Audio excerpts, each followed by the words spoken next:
आज की इस वीडियो में फ्रेंड्स आप लोगों के साथ बात करने वाली हूँ मोगरा प्लांट केयर एंड फर्टिलाइज़र। बहुत से लोगों के ये कमेंट्स आ रहे हैं कि उनके मोगरे के प्लांट में फूल नहीं खिल रहे या फिर प्लांट की ग्रोथ एकदम बंद हो गई। तो इस वीडियो में शेयर करूँगी आपके साथ कुछ ऐसी घरेलू खाद कि जो अगर आप बताए गए तरीके से पौधे में डालते हैं तो डेफिनेटली आपके प्लांट में बहुत अच्छी फ्लावरिंग आएगी, आपके पौधे की ग्रोथ फास्ट होती रहेगी और पौधे में नई नई कलियाँ बनना बिल्कुल भी बंद नहीं होगी।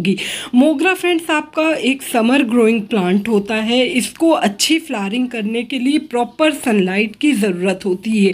ये जो बारिश का टाइम चल रहा है, इस टाइम में फ्रेंड्स आप अपने पौधे को बिल्कुल शेड में ना रखें, क्योंकि अगर आपने इस टाइम में पौधे को शेड में रख दिया तो प्लांट की लीफी ग्रोथ तो बहुत अच्छे से होगी, लेकिन आपका जो पौधा है वो फ्लावरिंग करना बंद कर देगा। इसलिए इसको आप ओपन एरिया में रखिए। अच्छी 4 से 5 घंटे की जो डायरेक्ट सनलाइट है वो पड़नी चाहिए। टिप नंबर 2 जो है फ्रेंड्स वो ये है कि आपका मोगरे का पौधा जो है इसको रेन वाटर बहुत ज़्यादा पसंद होता है। मतलब जो बारिश का पानी होता है उसमें अच्छी क्वांटिटी में नाइट्रोजन पाया जाता है, जो कि पौधे की लीफी ग्रोथ में बहुत ज़्यादा सहायक होता है।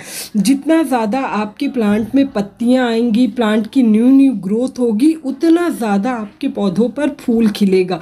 तो वाटरिंग की बात भी इसी के साथ कर लेती हूँ कि आपको आपके पौधे की मिट्टी में हल्का सा, जब एक मिट्टी ड्राई हो जाए तभी पानी देना है। ये नहीं करना है कि लगातार, आपको मैं दिखा रही हूँ, देखिए मेरे पौधे में हर एक जगह से नई नई कलियाँ बनना स्टार्ट हो गई प्लांट की। जहाँ जहाँ से मैंने कट किया था वहाँ से पौधे में उनकी न्यू ग्रोथ स्टार्ट हो गई है। मैं बात कर रही थी कि वाटरिंग आपको कैसे करना है। वाटरिंग आपको तभी करना है जब पौधे में बारिश होने के बाद मिट्टी सूख जाए, उसके बाद फिर आपको आपके पौधे में पानी डालना है।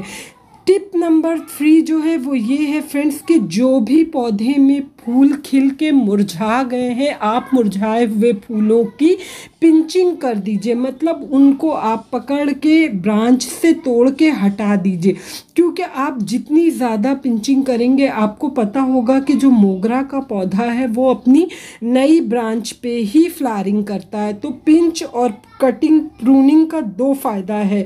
जिस भी ब्रांच पे आपको फूल या कलियां या फिर ग्रोथ होती नहीं दिख रही, आप हर एक उस ब्रांच को सॉफ्ट सा प्रून कर दीजिए। मतलब 1 से 2 इंच इस तरह से आप कट कर दीजिए, क्योंकि आप जब अपने पौधे को कट करते हैं तो प्लांट वहाँ से मल्टीपल ब्रांच, एटलीस्ट 2 ब्रांच तो वो ज़रूर निकालता है, और जब 2 ब्रांच नहीं आती तो उन नई ब्रांच पे ही उसमें फिर कलियां बनती है। तीसरी चीज़ ये कि मोगरा आपका एक हैवी फीडर प्लांट होता है। इसको टाइमली अच्छा न्यूट्रिएंट चाहिए रहता है अच्छे से फ्लावरिंग करने के लिए। आप एक चीज़ का ख़ास ख्याल रखिएगा कि इस टाइम में आप अपने पौधे की बिल्कुल भी हार्ड प्रून ना कर दीजिएगा। पौधे को आप सॉफ्ट सा ही प्रून करिएगा। ये मार्च से लेके नवंबर लास्ट तक बहुत अच्छे से इसमें फ्लावरिंग होती है।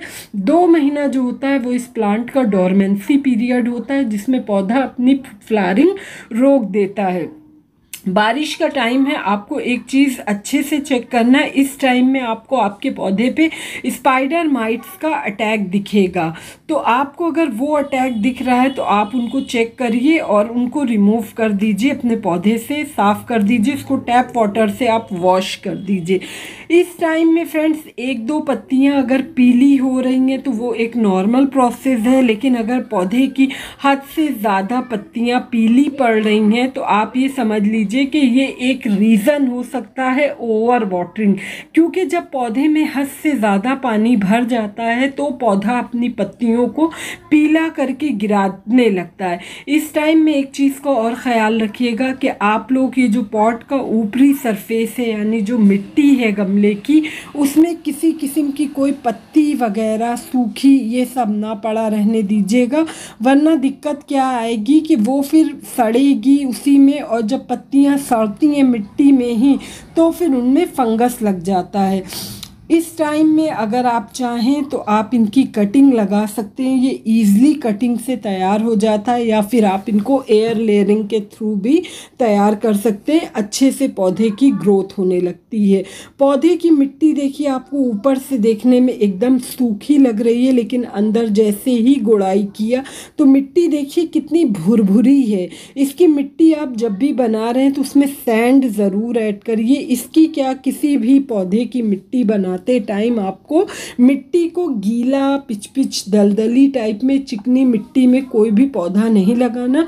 मिट्टी हमेशा आपको भुरभुरी बनाना होता है, उसमें प्लांट की ग्रोथ अच्छे से होती है। ये हैवी फीडर प्लांट है, इसलिए आपको महीने में 2 से 3 बार कोई अच्छा न्यूट्रिएंट आप ज़रूर दें। आज की इस वीडियो में मैं जो खाद बताऊंगी वो एकदम फ्री की आपके घर में ईज़िली मिल जाएगी। हफ्ते से 10 दिन में आप एक बार पौधे की गुड़ाई करें। गुड़ाई से एयर सर्कुलेशन अच्छा होता है, हवा ऑक्सीजन अंदर तक जाती है।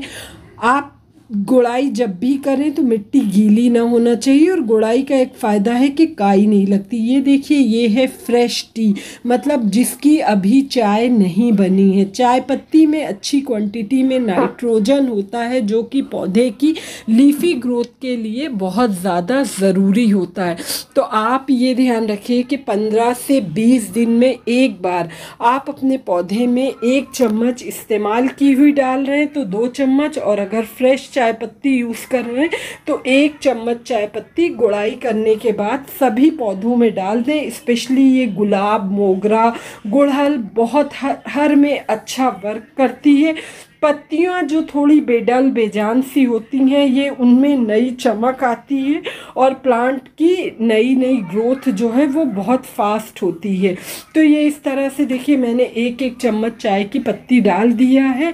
मिट्टी सूखी होनी चाहिए जब आप खाद देते हैं, तो उस टाइम में अगर आप सॉलिड खाद दे रहे हैं तो हल्की गीली होगी तो भी कोई प्रॉब्लम नहीं है, लेकिन इसके बाद जो मैं एक लिक्विड खाद भी फीड करूँगी तो उसके लिए मिट्टी का सूखा होना बहुत ज़रूरी है, तभी वो खाद अच्छे से वर्क करेगी। अब जो ये दूसरी खाद आप देख रहे हैं, ये देखिए फ्रेंड्स, ये आपकी किचन में ईज़िली अवेलेबल होती है। ये है आपके प्याज के छिलके। प्याज के छिलके बहुत ही ज़्यादा, इनका जो वाटर होता है वो प्लांट को बहुत ज़्यादा पसंद होता है। उसमें बहुत सारे पोषक तत्व होते हैं जो कि पौधे में उनकी ग्रोथ में बहुत अच्छा रोल अदा करते हैं। इसकी एक महक बहुत अजीब सी होती है, उससे आपकी मिट्टी में भी किसी किस्म का कोई इंसेक्ट वगैरह नहीं लगता। ख्याल रखिएगा कि ये खाद आप तभी यूज़ करेंगे, बारिश हो रही है, मिट्टी गीली है, तब ये खाद आपको नहीं यूज़ करना। 2-4 दिन बारिश रुकी है आपके यहाँ, मिट्टी प्रॉपर सूखी हुई है, तभी आपको ये खाद डालना है। गीली खाद देने में फंगस लग सकता है, इस चीज़ का ख्याल रखेंगे। 2 प्याज के छिलके को 24 घंटे के लिए आधा लीटर पानी में भिगो के रख दिया था, उसका सारा न्यूट्रिएंट इसमें आ गया। अब इसमें 2 से 3 हिस्सा आप पानी मिला लीजिए। और ये आप इसके अलावा देख रहे हैं, ये जो नींबू के छिलके हैं, अगर आप इस तरह के छिलके हैं तो इनको प्याज के छिलके के साथ 1 पीस, यानी जो आधा कटा हुआ छिलका है, 1 से 2 छिलके आप डाल दीजिए तो उसका रस आ जाएगा। मैं तो देखिए इस तरह से नींबू के छिलकों को एक बॉटल में कलेक्ट करती रहती हूँ, पानी भर के रखती हूँ। इसका आपको अंदाज से बस 1 चम्मच लेना है, 1 से 1.5 चम्मच। ये मिट्टी को एसिडिक बनाएगा, क्योंकि मोगरे को एसिडिक सॉइल पसंद होती है, और एसिडिक सॉइल में प्लांट की ग्रोथ बहुत अच्छे से होती है। अगर आप डाल रहे हैं तो 2 प्याज के छिलके और 1 नींबू का छिलका, सिर्फ छिलके का यूज़ करना है आपको, उसका रस नहीं डालना है। 24 घंटे के लिए भिगो के रख दीजिए और उसके बाद अपने पौधे में फीड करिए। फिर आप देखिएगा कि आपके जिस भी प्लांट में फूल नहीं आ रहे हैं, थोड़े ही टाइम में प्लांट की ग्रोथ स्टार्ट होगी और पौधे में अच्छे से कलियां और फूल लगने लगेंगे। बारिश का टाइम है, इस टाइम में फ्रेंड्स पौधे में इंसेक्ट अटैक बहुत ज़्यादा होता है, समटाइम्स फंगस का भी अटैक हो जाता है। तो इसलिए आप हर 10-15 दिन में एक बार अपने पौधे में नीम ऑयल का स्प्रे ज़रूर करें। नीम ऑयल बनाने के लिए 1 चम्मच नीम ऑयल को 1 लीटर पानी में मिक्स कर लीजिए और उसके बाद हल्का सा डिटर्जेंट ऐड करके फिर आप उससे अपने सभी पौधों पे स्प्रे करिए, तो उससे किसी किस्म का कोई इंसेक्ट लगने ही नहीं पाएगा। और अगर लगा होगा तो 2 से 3 बार जब आप यूज़ करेंगे तो वो इंसेक्ट आपके प्लांट से चला जाएगा। बस एक ही छोटी सी इन्फॉर्मेशन थी कि कैसे मोगरा के पौधे को आप हेल्दी बना सकते हैं। होप ये इन्फॉर्मेशन आप लोग को अच्छी लगी होगी। अच्छी लगी फ्रेंड्स तो प्लीज़ चैनल को सब्सक्राइब करिएगा, वीडियो को लाइक एंड शेयर। मिलती हूँ नेक्स्ट वीडियो में नेक्स्ट टॉपिक के साथ। Till then take care, bye bye.